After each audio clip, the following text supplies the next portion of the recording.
So my name is Rachel Inman. I am a mortgage loan officer for Mortgage Mommas. It's powered by CMS Mortgage. And I was talking to a realtor last fall, and he says, "Hey, Ray," my friends call me Ray. You can call me Ray today. He says, "Hey, Ray, a couple weeks ago we closed on this home, and this home buyer was planning to use this property as a short-term rental. Well, then he got settled into the home, got everything ready, went to go put it on Airbnb, and lo and behold, he couldn't rent the property on short-term rental. And so we said, oh gosh, what do we do? And so first step was to get that new buyer kind of squared away with some details about short-term rental. And the second piece was educate ourselves. And so we put together this quick panel. We've got city officials on the panel today and a couple of really great folks for you today. But really, the goal here is to maybe do this once a quarter because we expected about 40 real estate agents to attend today, and we're at 130. So it sounds like we probably need to do this a little bit more often. We've scheduled an hour for today. We will end right at 1:30 to be respectful of your time. We want to honor your time and our panelists' time as well. But we'll certainly do this again. So a couple housekeeping items. On the screen, you have a QR code. That QR code will give you lots of information about us. And then you also have a phone number to text your panel questions to. During the panel today, we'll be sourcing those to our moderator. So I'll get us kicked off here with a couple introductions. So Mortgage Mommas is the branch that I represent. I'm the branch manager. We're based in Norfolk, but we are powered by CMS Mortgage, which is a broker in Virginia Beach, and it happens to be the #1 broker in Virginia. We're super proud of that. We have with us our owner of our company is Miss Karina Carter is on the panel today, so she'll have another introduction here shortly. We also have our Chief Operating Officer, Deshaun Smith, with us today. Where are you at? He's handling a phone call. He's handling a phone call. He's getting it done. That's why operating is in his title. And then we also have an amazing local processing team that CMS has in-house. And so we have two of our processors up in the back today, Sean and Anthony. They're also serving you food and pizza in the lunchroom. So thanks for always getting it done for us, guys, and getting our buyers to closing. We greatly appreciate all your work. So I wanted to do a couple of things here. I wanted to introduce our co-sponsor for today's event is Brandon Kopp. He's also on the panel without the name 10 card. So I owe him a cheer. Ready? That's about it. That's about it. When you're 40, you don't really do toe touches anymore. But Brandon is with TIDEWATER Mortgage Insurance. He is the founder and president of this great company. It's locally owned and operated and can meet all of your insurance needs. We send majority of our clients to them if they don't already come with an insurance carrier because he beats them almost every single time on quotes. He is very fast and also helps us with estimates when we're looking at a unique property prior to getting under contract. So thank you to Brandon and your team that are here with you today. Okay, next up, we had sourced an email to each of you to send in some questions early. So we have two winners for those $50 Wawa gift cards. Everybody could use a little help with gas these days, right? So our first winner is Lindsay Johnson with Ocean Mist Realty. Where are you? Right here. Come on, there you are. Can you grab this? Watch that box. Thank you. No. All right, attached, taped to your card is your activation code. You need that, so don't lose that. Thank you very much, Lindsay. And then our second winner is Barbara Terranova with Rose and Wine. Thank you. Amanda's on her way. I would be remiss if I didn't announce my own team as well. So Amanda is my business partner and loan officer at the Mortgage Mommas team. We have Diana Burke, who also has probably called every single one of you or showed up at your office with a little gift. She is at the front door doing registration. She's our business development representative. And we also have a variety of the Inman Home Services real estate team. My biggest fan and cheerleader, my husband, is the real estate agent for Inman Home Services, runs a small real estate company, and his entire team also assisted today. So thank you very much. He said, don't worry, babe, I won't charge you for that payroll. Thanks. Real quick, every time we get together, we like to do a very quick community highlight. So I'm going to ask Mike Reff with the Nobleman to pop up and tell us about what Nobleman is. You're going to use this, Mike, and how we can support you. Awesome. Thank you, Rachel. Real quickly, the Nobleman, we are a local charity group, and we help support special needs and disadvantaged kids in coastal Virginia. The way we do it is we partner with businesses and individuals, and we have events. So the way you can help support us and help local kids is by coming to our events. The next one is the Red Hot Valentine's Ball at the Sheraton Oceanfront. And we also have things like you can volunteer to pour beer for the Shamrock Marathon, which is a very fun event. Everybody comes out, does that. When you get a chance, go on Facebook, check out The Nobleman, and like our page. And also, you can please go to our website, thenobleman.org, and you can find out more about us and how we help local kids in the community. Thank you so much. Thank you, Mike, for all you do for our community as well. So I want to take this minute to introduce Desmond Robertson, who will be our moderator today. Desmond is the owner of PMI 7 Cities. It's a property management service. It's a vacation rental management company now here in Hampton Roads. The PMI network has local teams across their 1,400 vacation homes in over 100 cities. They bring the best-in-class technology to the hospitality business. They help agents, real estate agents, become successful with their investors by providing the agent with market data and continuous support navigating local regulations during their home search process. Desmond's going to be a great resource for you after today. So we've got some collateral, his business card, and his QR code over here as you exit this afternoon. Okay? Desmond, welcome, and thank you very much. Thank you.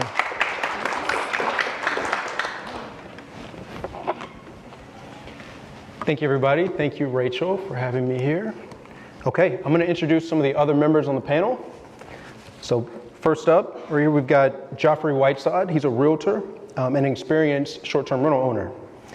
So Joffrey is a graduate of the United States Naval Academy and served in the United States Navy for 11 years. With his experience in the military, he understands the ins and outs of moving, finding a home, and settling into a new area, which has fueled his passion to help military personnel buy and sell homes.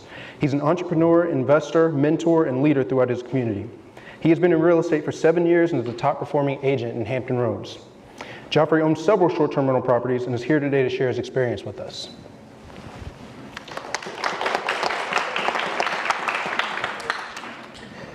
Miss Karina Carter, you already got the grand introduction.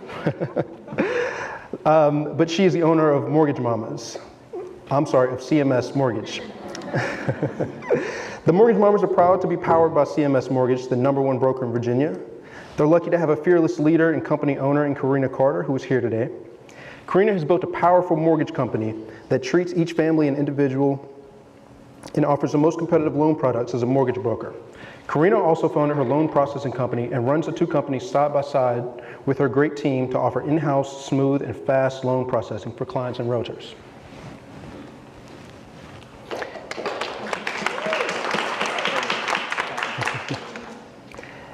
And now Brandon, co-sponsor. You already got the nice warm introduction from Rachel. Okay, I'm going to introduce the city panel members. We have Channing Tuttle. She is the short-term rental and zoning inspector for Virginia Beach Planning and Community Development Department.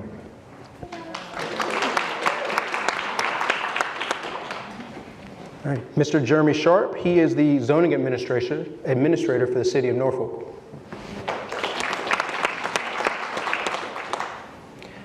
And then last but not least, we have Ann Tucker. She's the associate planner for short-term rental registrations for the city of Norfolk. And in the audience, we also have Hannah Saber. She's the Virginia Beach zoning administrator. She's not here. And he couldn't be here, so today we actually have Brandon Hackney filling in. Thank you so much, Brandon. Sorry. Nice to have you, Brandon. Okay, so Rachel said I have to stay on time, so I'm going to try to do that. So without further ado, let's go ahead and get into the questions. Okay, this first one is for Brandon. So the question is, how does the insurance policy terms differ for a short-term rental than for a single-family residence? So the big difference with short-term rental insurance policies is the insurance world, at least in the residential side, is still getting caught up. So there's only a few carriers in coastal Virginia. We're already limited here actually with the carriers that will write policies in coastal Virginia because of the risks that we all experience in the fall, especially with hurricanes. So you need to figure out what carriers will write short-term rental policies and make sure the agents that you work with know that it is a short-term rental because it's a liability exposure, right? So if you get 6 months into an insurance policy for your client and they didn't know they needed a specific endorsement on the policy or a specific type of insurance policy that was short-term rental covered, and the tenant maybe gets hurt on the property and goes to sue them, well, your insurance is probably not going to cover that, or there's going to be a bigger dispute. It's kind of one of those liability nightmares. So just upfront, as you're working with your short-term rental clients, make sure that insurance is a piece of it, and make sure that's communicated to your agent. That's my biggest advice. Thank you, Brandon. Okay, the next question is for Ms. Tuttle of Virginia Beach and Mr. Sharp and Ms. Tucker of Norfolk. The question is, are the short-term rental regulations pretty set in stone at this point, or do you foresee them to be continuously adjusted? My favorite question. So as of right now, City of Virginia Beach has no changes pending. So right now we're just steamrolling ahead with everything pretty much staying the same. Steamrolling. I think for Norfolk, we can say the same thing. We made some changes last summer, pretty substantial changes last summer, but we have none pending at this point. But certainly not set in stone. Nothing with zoning will we ever say is set in stone. It's constantly changing.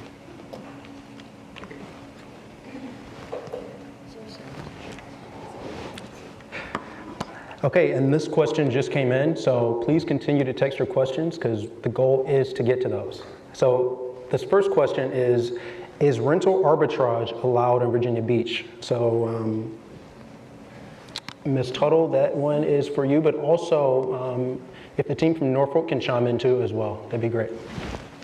The question is if garages are able to rent? If rental arbitrage.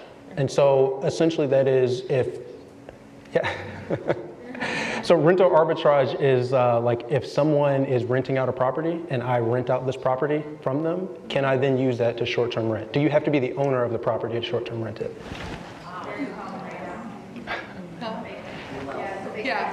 Yeah, we allow it, but I believe we have to have the owner's permission, correct? Yes. Brandon? Yeah, okay. Who needs to apply for the zoning permit? The owner or the tenant who have owner? I'm sorry, what was So she's essentially saying is, can you apply for a rental permit if you don't own the home with that owner's permission? Yes, absolutely. So you can apply for the, oh God, sorry. You can apply for the short-term rental permit. You know, we deal with the applicant. In most cases though, we do request/require, depending, it kind of becomes situational at times. You know, whether or not we require the owner sign off. In certain situations we do. Especially when you do conditional use permits, we do require the owners and HOA sign-offs. And for Norfolk, we're essentially the same. We do permit renters or property managers to operate short-term rentals, but they do need permission of the owner. And then similar to Virginia Beach for conditional use permit short-term rentals, we absolutely require the permission of the owner in 100% of the cases. Thank you. So this question is more of an overview. Can you give an overview of the process to set up and establish a short-term rental in Virginia Beach? Yes. So to establish a short-term rental in Virginia Beach, you need to provide eligibility. We do have overlay districts, and we do have grandfathered properties. It can be a bit confusing. Grandfathered properties, the grandfather status runs with the land. There is only one way to lose grandfather status, and that is if you stop operating a short-term rental for 2 consecutive years. So basically, if you sell your home, that grandfather status goes to the new owner unless they meet that criteria to lose it. So grandfather status properties can continue to operate as long as they meet all the requirements in 241.2, which is in our ordinance. The properties outside of that, any new ones cannot operate whatsoever. There's no way to get a conditional use permit, nothing. Conditional use permits can be obtained in the Oceanfront Resort District. So if you're not grandfathered within that district, you do have to apply for a conditional use permit and be approved. Once that approval is done, you then have to get a zoning permit as well. Sandbridge is a by right area. Anywhere in Sandbridge is able to get a permit as long as they're able to meet the requirements of 241.2, which is in our ordinance. Once you apply for a short-term rental, and there is an application process in a packet, you have to provide proof of insurance, which is $1 million liability minimum. The insurance policy, and this is extremely important as most people do not ever, well, most don't put this on there. The insurance policy must have the short-term rental property address listed on it. We can do umbrella policies.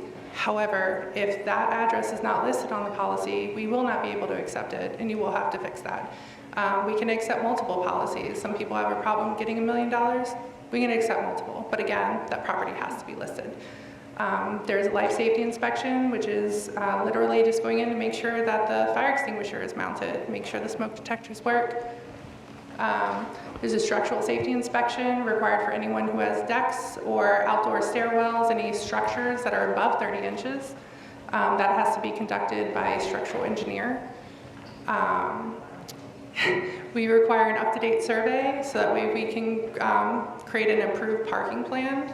That gets a little tricky at times. You do have to have a minimum of 1 parking space per bedroom. The parking space does have to meet City of Virginia Beach requirements of 9 by 18. So that can be a little tricky at times. Aside from that, you have to provide proof of registration with the Commissioner of the Revenue, and you know, if you're claiming grandfather status, you're going to have to provide documentation proving that you have been registered as a short-term rental, paying taxes, you know, prior to July 1st, 2018, which is when our grandfather status took into effect. Perfect, thank you. So this next question is for Ms. Carter of CMS Mortgage. The question is, if I buy a property with a garage or carriage house, what loan product can I use for that? And can I use that income to help qualify for the home?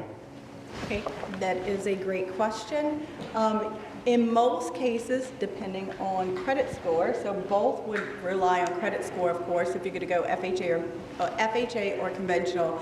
And the major thing with this, if you are going to have, you said kind of like an ADU? Yes. Yes, okay. So if you're going to have an ADU, what you want to know up front with an ADU, and depending on city and county zoning, is it metered separately? Because that also could dictate the loan product as well. With FHA, that could be a problem. With VA, possibly not, and possibly not with conventional. So one of the biggest things with ADAs, is it a true ADA? Can you get to that property inside your property? I have a barn door that slides from my in-law suite, and I used to tell my granddaughter she lives behind the barn door. So it's not, it's connected, so you can get inside, so it's not truly like an ADA. It is absolutely just an in-law suite with an ensuite. So is it metered separately? The first thing you want to know, because that will also dictate loan program, also dictate how it's zoned possibly and what it looks like, or have they metered it a different way where they're not supposed to and maybe have not got permission to do so. But that will also dictate the loan program, which in most cases you're going to go for a conventional loan depending on credit score there. But for ADAs, that is the biggest thing that we look for loan programs. Can you get to the unit, separate unit inside your unit? Is it metered separately? And those are the things that I ask first of all when someone comes to me and asks me, or do they have an ADA and what type of loan program can they do? And then second is credit score, down payment, and all that, what they're looking for, which most likely is going to be a conventional. You can do FHA and VA, but again, it's going to depend on how that ADA is zoned and metered. And Ms. Karina, just for clarification, can you define what that ADU is? What an ADU is? Accessory dwelling unit. So our area is not as big on it as now California has incorporated that you can actually put an accessory dwelling unit in your backyard. Some used to call it a few years a granny pad, you know, different things like that. But now, you know, if it's not mobile, what can it be zoned? So that would, what is allowed per zoning, so that would be something that you would look for. But so in my eyes, my unit is not an accessory dwelling unit. I can get to it from the inside. However, they did at one time have it metered separate, but again, those are things you look for. Thank you. So kind of on that note, Ms. Tucker, Mr. Sharp, and Ms. Tuttle, can you explain how the rules differ for a property that is a detached, that someone wants to short-term rent, and one that is attached to and occupied by the owner? For Norfolk, it's the answer is going to be it depends on what type of structure it is. So if it is a actual ADU, and so an ADU to be legal in Norfolk has to be on a property owned and occupied by the owner of the property. So if that's the situation, then a short-term rental would be a homestay under our definition, because the owner, it's owner occupied and the owner lives there. In that case, you generally are going to be able to register by right without getting a conditional use permit. Not always, but generally. There are some caveats. The bulk of our ADUs in Norfolk are going to be in some place like East Beach, which does not permit short-term rentals. And a lot of our neighborhoods along Ocean View that do have the large numbers of carriage houses do not permit short-term rentals. So that is something to be aware of. We do catch them in East Beach on occasion, and that's obviously a very desirable location. I think that covered it for Norfolk. Yep. Thank you. Go ahead, sorry. Oh, no. Okay, as far as short-term rentals goes for us, accessory dwelling units are not permitted to operate as short-term rentals whatsoever. For us, it's the entire unit, so the property, the house, any dwelling units, that's all one home rental. So if you're trying to do that, you have to operate with the entire property. You can't just do a garage. You can't do, like, that's been converted into a living space. You can't do any accessory structures, whatsoever. So. Thank you. And here's another question for the Norfolk and Virginia Beach teams. For midterm rentals, are permits required? And those are for rentals anywhere between 1 month and 12 months. So no, they are not. Anything more than 30 days is considered just a part of the definition of a dwelling unit family, and does not need to be registered in any way. They can be listed on a short-term rental website, on Airbnb and such. We do have lots of them that are listed that way. That's fine. It's just about the listing terms and but anything longer than 30 days is entirely by right. Ours is the same. Short-term rentals, anything, under 30 consecutive days. Thank you. This next question is for Joffrey Whiteside of Keller Williams Town Center. The question is, in your experience helping clients purchase homes for short-term rental purposes, what have been helpful resources in determining which cities to look in, determining revenue analysis, and knowing what qualifies? I would say a good resource is AirDNA. AirDNA is going to have kind of like the city score, how hard it is to get approved and things like that. And one thing that I do when servicing clients looking for short-term rentals, I always set the expectation up front. You have to be essentially prepared to have a backup plan, because the city of Virginia Beach or Norfolk can change rules at any given time. So essentially, we look at medium-term rentals. What does that look like? Or even long-term rentals. Just keeping it in mind, because it can change at any point. So I kind of like setting that expectation up front. Thank you. That's good advice. And kind of on that note, for the Norfolk and Virginia Beach teams, when agents are working with clients that want to purchase short-term rentals and they read through the regulations and they still have a couple of questions, what's the best way to be able to work with the city to figure out if this home would qualify or not? So for Norfolk, step one before making any investment on a property with short-term rental is to email our short-term rental team. That will be Ann, at str@norfolk.gov.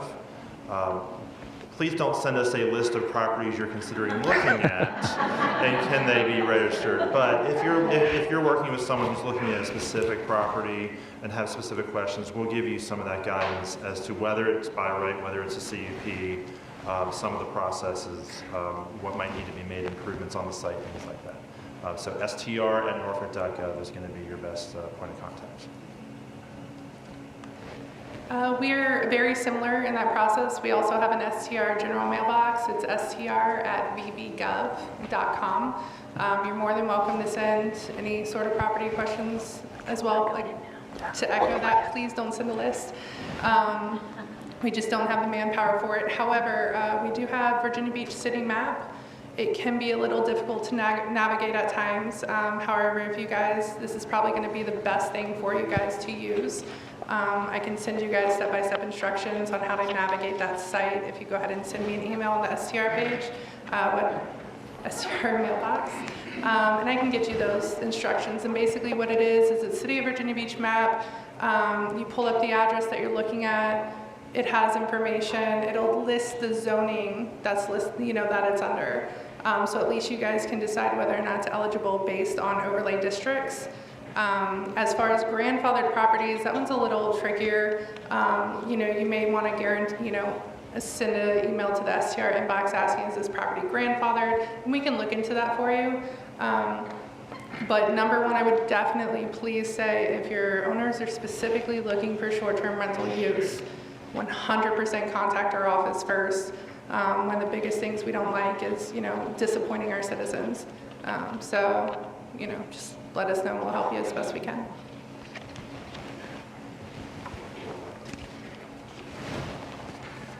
Yeah, I'm going to add on to that on the agent side. So one thing I like doing is just knowing the basic rules when you're looking for short-term rentals, such as parking, what's the crash zone. I know in Norfolk, if you're in a certain crash zone, aircraft crash zone, you can't do short-term rentals. If it has like a condo association, 99% of the time, it's not going to fly. So that cuts down a lot of the work when I'm working with clients, just knowing the basic rules and what areas have different rules and such like that. So that goes a long way, just knowing the basics, and then reach out to them if a property checks all the boxes, and just to verify, reach out to them once you have that property. Quick question to piggyback off of that, if you don't mind really quick. You mentioned crash zones, but is it for acres too, like the noise, or just crash zone? So for Norfolk, it's either. It's a noise zone or accident potential zone. And the tricky thing for Norfolk is if it is a by right registration, which might be possible to do administratively, it doesn't matter. If it is a conditional use permit registration, council will deny them every time. That is council policy. So we've had some who you might be right next to someone who is allowed to have it in the same zone, and you're not because you have more bedrooms, and therefore you need a conditional use permit, and they don't. So there are some very tricky scenarios that we deal with those zones. So especially if you're one of those, please let us know. Thank you. So the next question is for Norfolk and Virginia Beach as well. I'm sorry, all the questions are coming to you guys today. I'm sure that wasn't unexpected. So as far as bedroom counts go, what does the bedroom count base on? And if you could speak a little bit about homes that may have a space that the owner uses as an office, how do you base that bedroom count? So in Norfolk, we base everything off of the assessor data.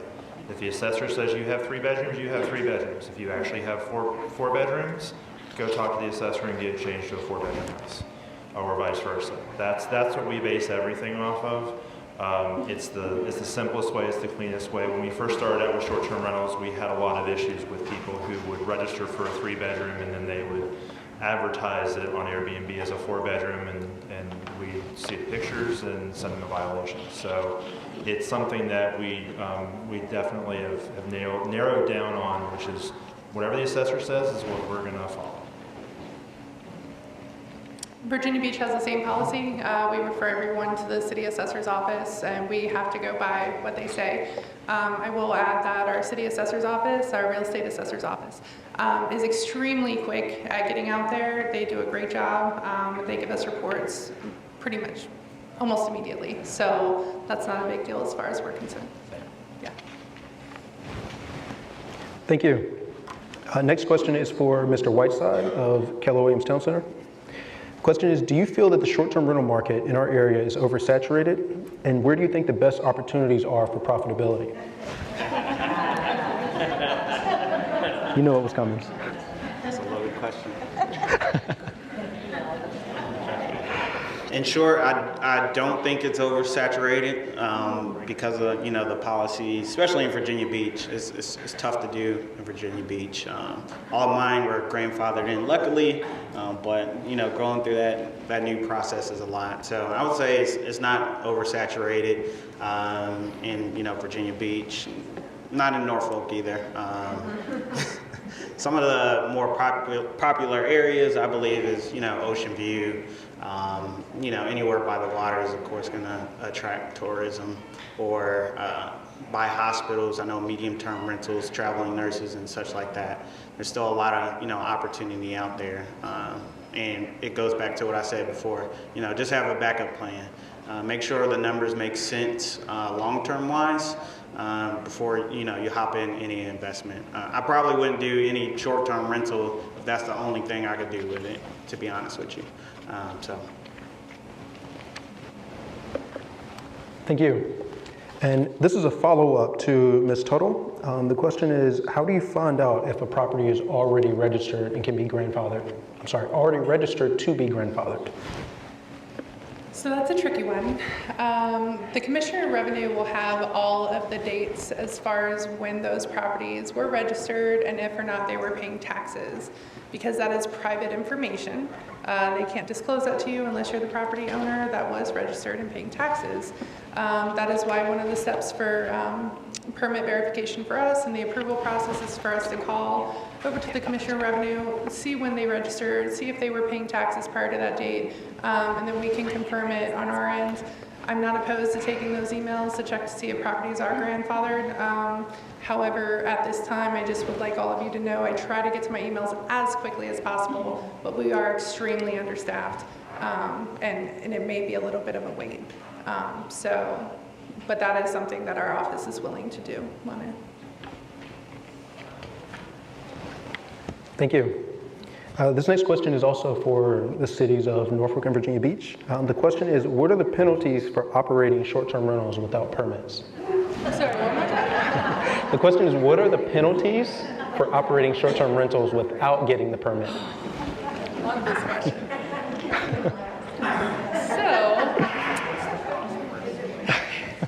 So if you are found to be in violation of short-term rentals, right now we are in the enforcement process. There is a ticket that is submitted to the owner of the property, and this is something that's very important to know. There may be an applicant that is operating that had received a permit and they're operating out of a home. There may be a real estate company that has signed all of that information for the application. At the end of the day, it is your owners that are going to be held responsible. It is their property. So you want to make sure that they're up to date on everything. They're aware that someone is renting their property. So right now, if you're found in violation, you get issued a summons to court. It is handled much like a speeding ticket. You're able to prepay. Right now, the initial fee is $200.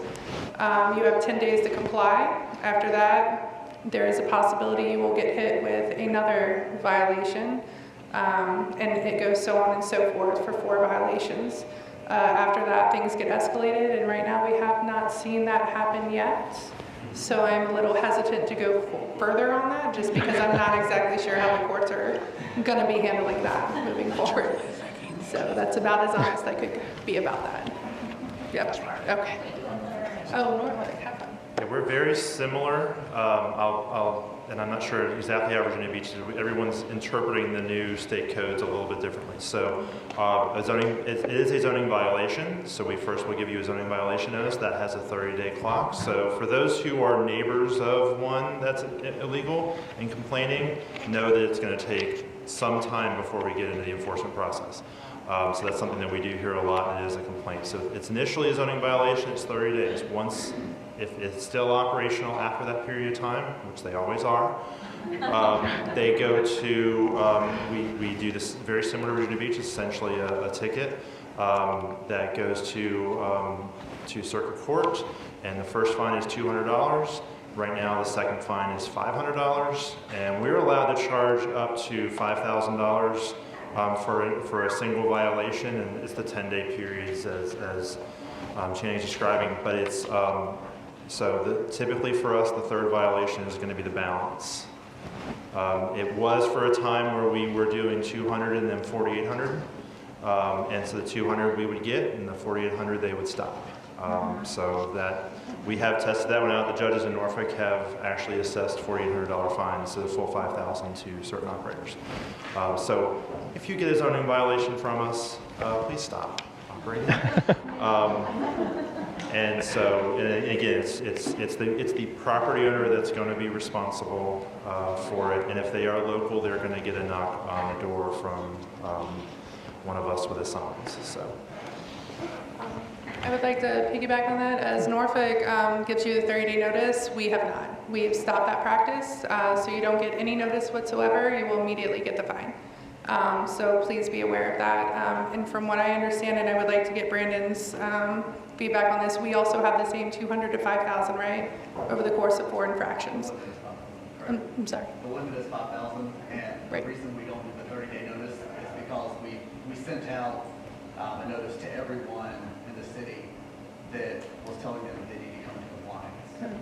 Did everyone hear that? Legal team supported them. Is that only for Virginia Beach or for Norfolk too? No, it's just for Yeah, just for Virginia Beach. We sent out notification to everyone that we had on file, everyone that we could, property managers that we've experienced with short-term rentals, that this is now a thing, this is our permits, please come into compliance. We've been trying to work with everyone, especially over the summer during y'all's busy seasons, but because there has been notification already in mass, that's why we no longer do the 30-day notices. But we have similar, our max is $5,000 for the fine, and it is over the course of 4 infractions. Thank you. This next question is again for Ms. Tuttle. Someone has a property that would be perfect for short-term rental at the oceanfront, but the adjacent property is in the resort district, but their property is not. And their question, which brings up a good, more broad point, is there any variance in the rules at all, any way to partition or ask for your property if it doesn't meet the current codes? Yes. Yep. So if a property is within the boundaries of the overlay district, it is eligible. If it is not, it could be your neighbor, they are not. So that's just how it is. There is no variances. There's no variances allowed for parking. It's pretty much just cut and dry what's in the ordinance and what the outlines are, and that's that. Thank you. And so the next question is, what defines the zones that are allowed to be short-term rented? I know the question is more so geared towards zoning, but can you explain where someone could find that information on if their home falls in that zone or not? Norfolk too, or just me? For both Norfolk and Virginia Beach. All right, so I'll warn everybody for Norfolk, it is extremely convoluted. There's nothing as simple as you're in the resort area or you're not. It really does depend on zoning, and it could be next door, different zoning districts. It depends on the number of bedrooms. It depends on the ACUS zones, things like that. So please, you're welcome to go on to Norfolk Air, our mapping system, and look and educate yourself on the zoning district and everything like that. That will help a conversation with Ann to say I'm zoned RC and I've got 4 bedrooms. Then that makes our lives a lot easier on understanding. But it is. There really isn't a great way of explaining it. There is a handout sheet, I'm not sure too many people grabbed it, that we left on the table outside for Norfolk that will explain some of it. In a general sense, it's going to be easier to do a short-term rental in Ocean View, in what we call our RC zoning district, which is the first 2 or 3 blocks from the bay on south, and from Willoughby all the way to East Beach, not including East Beach. It's generally going to be, we're going to be more permissive in those areas, and we're going to be more likely to require a conditional use permit outside of those areas in the rest of the city, but it's all over the place. We're very convoluted, unfortunately. And as mentioned before, we are pretty straightforward. Sandbridge Service District is by right. Oceanfront Resort District is the only place in the city of Virginia Beach other than Sandbridge where you can, it's eligible for new short-term rentals. You can find this information on our website at www.bb.gov/STR. I am extremely happy to announce that we have a new version of that website going live in a couple weeks. The current website is pretty confusing, but this new one coming out is pretty straightforward and it's a lot prettier. And again, if you use that city map that I was talking about earlier, and I think as realtors, you guys are privy to this information anyway, what a property is zoned. As long as it's zoned OR, that is an eligibility zone. That is the Oceanfront Resort District. So that is very important to look at. Now, just because it's eligible to apply does not always mean that it's going to get approved. It still needs to meet the ordinance and the requirements of 241.2, which is our ordinance. And again, all that can be found online. There's links to it. If you guys have any specific questions regarding it, again, we're always available to answer those questions. Thank you. On the note of parking, I know parking there's a very specific number of parkings based on the bedroom count, and you can find that information online. But if you have designated street parking, does that count towards one of your parking spaces? It does not in Norfolk. You're hard to live up to. So with us, our ordinance specifically states off-street parking. So in order to meet the requirements for parking, even if you have a parking pass, even if you have a parking permit for street parking, it cannot be used to satisfy the requirement of parking for the city of Virginia Beach. We do, however, have an alternate route for people who are having a hard time accommodating the parking per bedroom. As long as a commercial property or a city parking garage is within a quarter mile from the property, the whole way around, not just from the front door, you are able to lease the parking spots that you need. You just have to provide us with the lease so we can verify. You can do commercial property that has excess parking from what they're required to have per their conditional use permit. So if, the conditional use permit says this auto dealership has to have 50 spaces and they only have 50, you can't lease from them. If they have 51, you can lease the one parking spot. But again, that has to be updated every year when you submit your application. We have to see the new lease agreement. Thank you. This next question is for the city of Norfolk. They want to know, is there any consideration for short-term rental rules around the new casino? Are there any changes that you see coming? Any changes that we see coming in our rules? Specifically for the casino. No. We have a casino in process as well. Very excited about that. No, we do not anticipate any changes related. We have not discussed any changes related to casino. Our casino is planned to be downtown next to Harbor Park, so most of the service area for that in terms of short-term rentals would be downtown, which is a fairly limited opportunity for short-term rentals. We don't allow them in buildings larger than 8 or 9 units, I believe, off the top of my head. So no, I don't believe any changes are coming. Just in general, the only changes we're anticipating right now in short-term rentals in the coming year would be just tweaks to make sure that we're doing things right. We always come across things in the ordinance that we don't know why we wrote it the way we did, and we need to fix it. So I'm sure there's a couple of those coming in the coming year or so. Okay. Thank you. The next question is for Ms. Carter, and the question is, if someone is doing cash out refinance, how does a property that is being used as a short-term rental, how do you assess that property? If the current property they have that they're doing the cash out on, is that what they're asking? Correct, yes. Okay. So usually you can use your past 12 months history in what you have, and it has to be a 12-month history, or we would do a 1007. Does anybody know what a 1007 is? So that's your rent schedule on your appraisal. There is a little bit of an issue with doing that right now because of the short-term rental market is just really catching up with appraisers. And I won't really talk about that, but the appraisers really market the house on what the rental would be coming in based off of usually monthly rents, which may be different than your short-term rental. You may be able to get $5,000 a weekend during a great event down at Virginia Beach, which may not calculate over the past 12 months of what that looks like to an appraiser.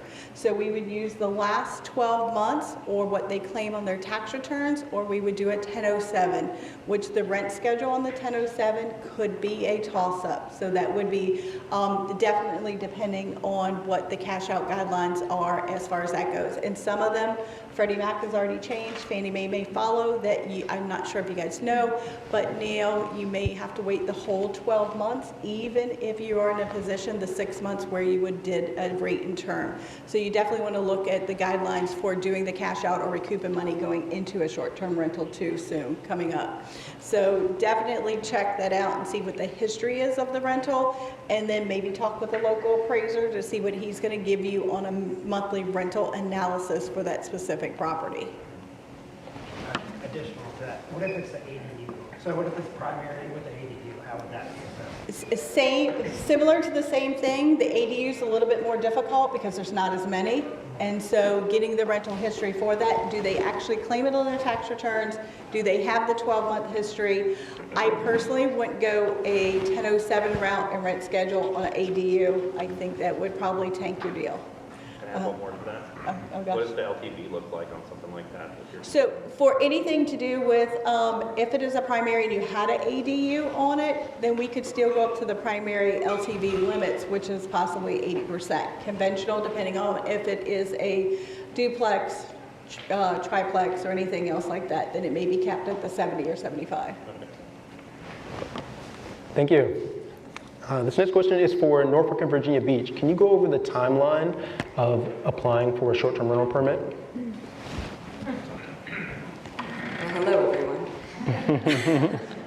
The timeline, we always say, is flexible. Each property we do vet individually, so some of them might require different things than other properties, but also a lot of that depends on how quickly we get back the paperwork or documentation that we're requesting from whoever is applying. If you picked up the handout, it's outside. I put a bit of a flow chart on the back, a flexible flow chart.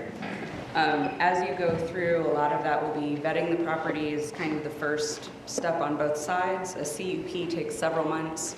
A lot of that is because they have to build the staff report, get all the documentation, create the conditions for the property, and then it has to go before the Planning Commission, and then it has to go before City Council and wait on those votes as well. So that's a longer process. We say 4 months at least, but it can depend depending on how much is going on.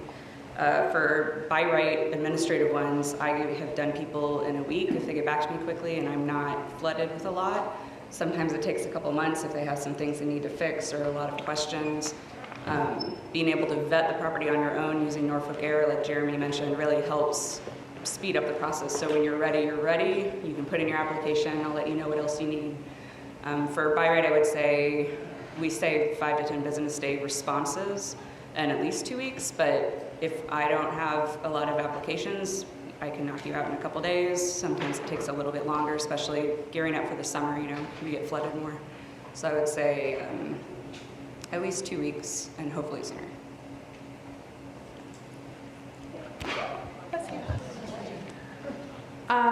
So we're very similar with Norfolk as far as conditional use permits go. We have a similar process. It's a 4 to 6 month process because we have a lot of the similar steps. We have to do staff reports, conditions, city council. It largely depends on the city council's, what they have to do. As far as zoning permits go, again, very similar. It depends on if you present a packet that's fully ready to go. Does everything meet? Is the property address on the insurance? Is the survey up to date? That ends up being something that draws out the process a little long, is between the insurance and the surveys. We cannot accept surveys that have like drawings on it. It has to be an up to date. So if any of the parking has changed, it has to be done by a surveyor. That's how we're able to verify parking and verify that you meet the requirements, and then we create you an approved process. That will definitely slow some things down, just because we have to wait on you guys to get the surveyor and then get us everything. If I have an entirely complete packet, the quickest I've been able to approve a permit is 10 minutes.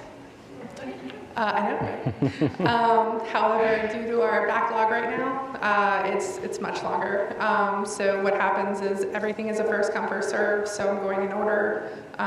You know, when I get something, a document for this permit, I just go ahead and upload it. But that doesn't mean that it's completed. They may still need more things, and I keep going from there. So if I come across your permit in that process and it's good to go, it gets done pretty immediately. But right now the wait is the backlog. So the sooner you get, if you submit, try very hard to submit it completed, and it'll get done a lot faster. When you say up-to-date survey, is there a specific, does that have to be 2 years or just nothing? Oh, no. Yeah, so if you buy a property and the survey's from the 80s, or even just whenever, and the parking hasn't changed, we can accept it. But the permit, the survey just has to be up to date as far as the parking. So, you know, if you have an additional that you've added on, it's got to be there. Thank you. So you mentioned earlier about Sandbridge being a by right. Can you explain kind of what that is and why Sandbridge is a little bit different than the rest of Virginia Beach? Great. So Sandbridge STRs still must adhere to all the same regulations as any other STR in the city of Virginia Beach.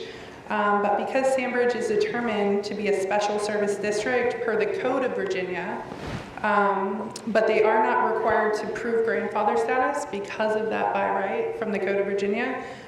They don't have to obtain a CUP or provide us proof of registration.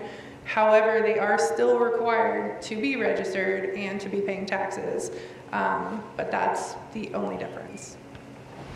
Thank you. And for Mr. Sharp, Ms. Tucker, for Norfolk, how long does the short-term rental permit last? So as a general rule, short-term rental permit is for 2 years.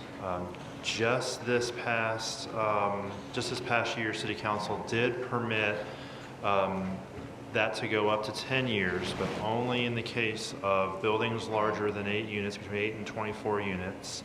And really it's where they're making real investments to upgrade the buildings that we do allow it to be up to 10 years. I think we've approved maybe one. I think there's maybe another one in the works for that 10-year process. But otherwise, 2 years. And just unlike Virginia Beach, there's no such thing as grandfather short-term rentals in Norfolk. It's 2 years, it's 2 years, it's 2 years, except for the one that's 10 years. Thank you. And Ms. Tuttle, if you could also tap into Virginia Beach as well and how long this permits last? So our permits are a year from the date it's approved. The approval date is by what time it's paid. So, you know, the day you pay it, that's when your permit starts, and it goes for 365 days to there. We have just updated our system, so it does alert you. I think it's a month or 3 months out before it expires. So initially we weren't able to give you any warning. It was up to you, but now I'm happy to report that that's something we've implemented.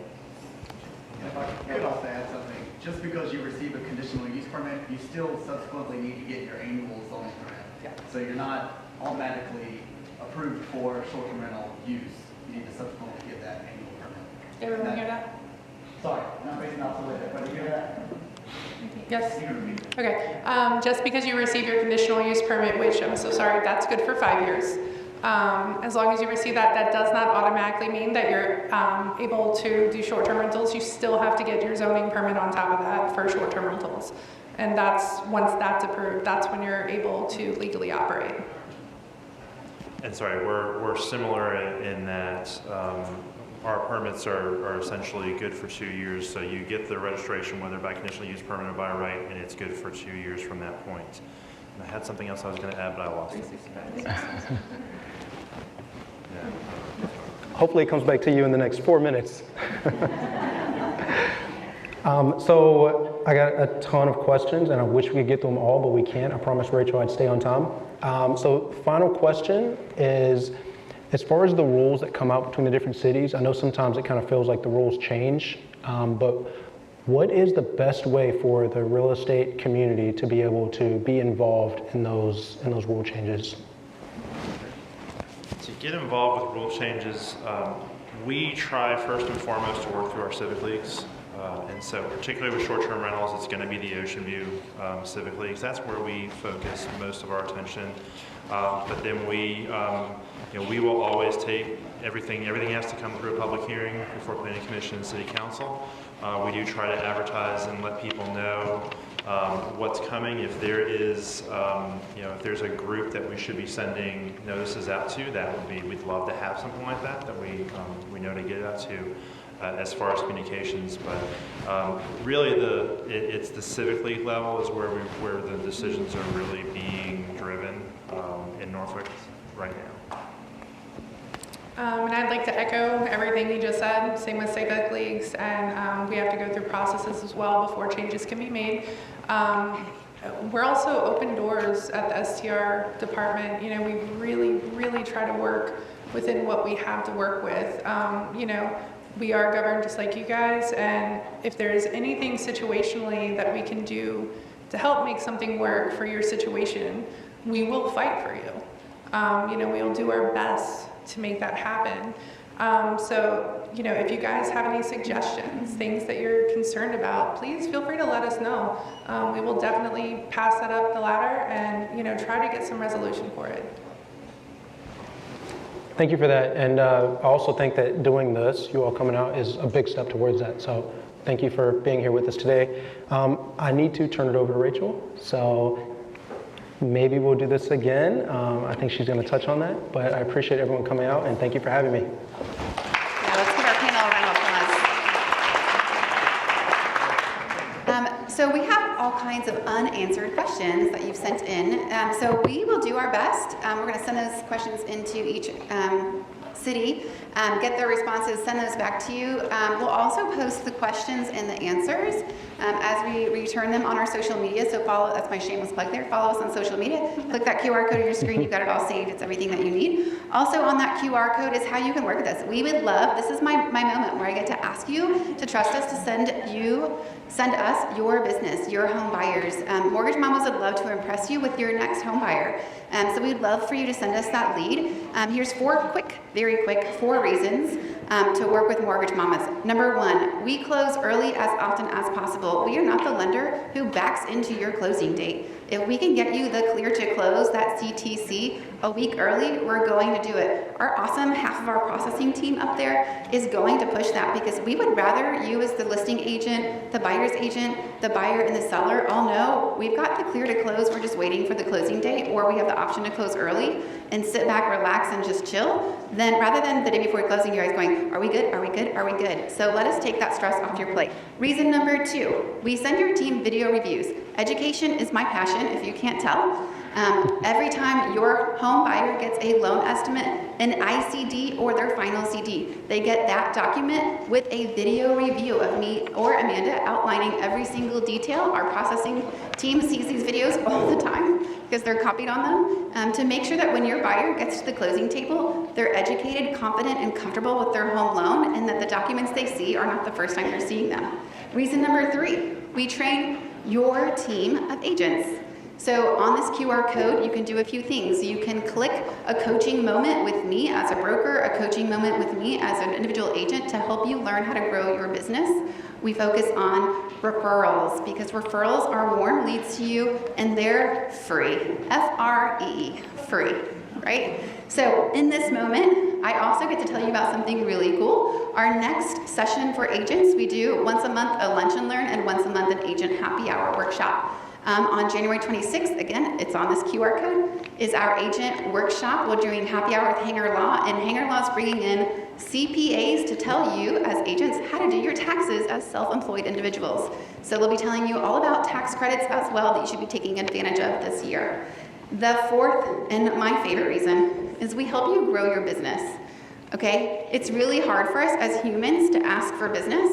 But if we just simply ask, there's business out there. So when you're under contract with us, we call your buyer and your seller once a week to give them a loan status update. This is a phone call. It's not a text and it's not an email. You'll get those too, don't worry. But when we call them, we remind them, hey, let me remind you how hard Sarah Grace, your realtor, is working for you. I would love to refer her to one of your friends, family, or coworkers that are looking to buy, sell, refinance, or invest. Do you have anybody you know that we can send back to her? And we pause. And sometimes they're like, yeah, actually my neighbor. Let me give you their information.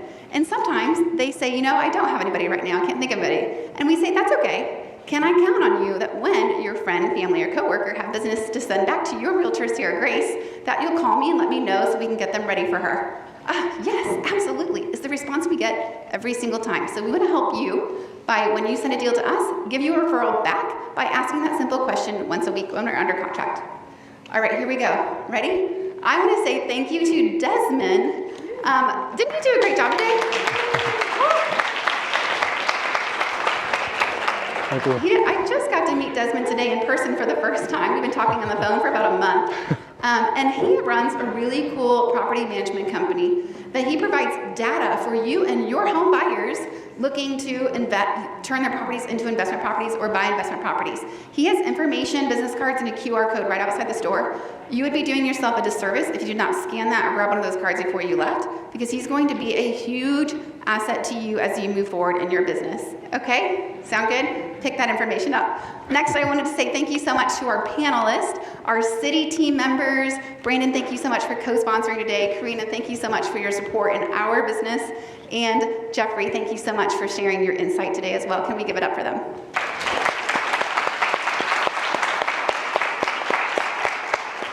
Also, our city teams do have some resources to share, so we'll be sending an email on Monday or Tuesday next week to each of you here today to share those resources electronically with you.